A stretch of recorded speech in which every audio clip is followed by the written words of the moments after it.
Get ready with me as I prepare to apologize to my child. A little backstory. I've always wanted to be a mom from as long as I remember. I must have been about 7 when my teacher asked all of us in the class, like, what do you want to be when you grow up? And I said, I want to be a mom. And then a few people laughed at me. So then later on, when I was asked the same question, I would say, I want to be a teacher just because I don't want to be laughed at. Ironically, it was when I became mom that I realized I'm not a good teacher. You see, I became mom at 25. I got married at 23. I was first among all of my friends to have been married. As first-time parents, Joshua's our first kid, so we made a lot of mistakes with him. As we were inexperienced, we read a lot of books about parenting, but all of that is textbook. I think I was definitely more quick-tempered when I was younger. Now that I'm turning 47, I've gotten a lot calmer. So there was this one time when I was in a car with my kids.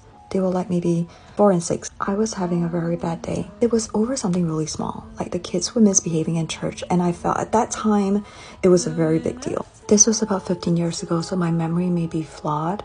After church, in the car, I was screaming at them, you guys really need to be more well-behaved at church, but they weren't listening. Just fooling around in the back seat while I was like really mad and I was in tears. Now that I think back, I was having a mental health breakdown in front of my kids.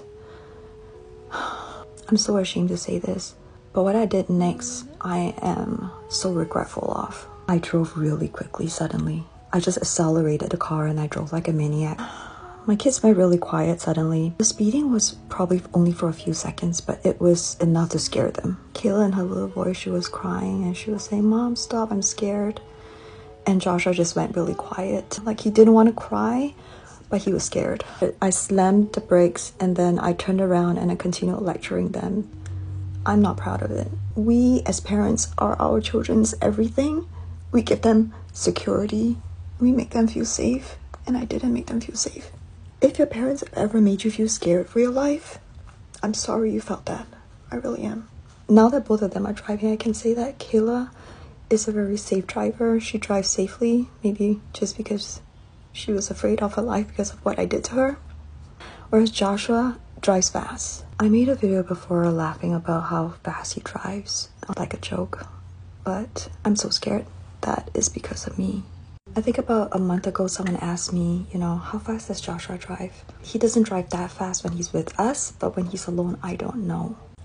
Really hope he drives more safely, but I cannot demand him to do that when I was such a bad example myself. So I have to first ask him for forgiveness and apologize for my actions, and I'll ask him to consider driving more safely because I can never forgive myself if anything was to happen to anyone on the roads because of his driving or anything happens to him. So wish me luck.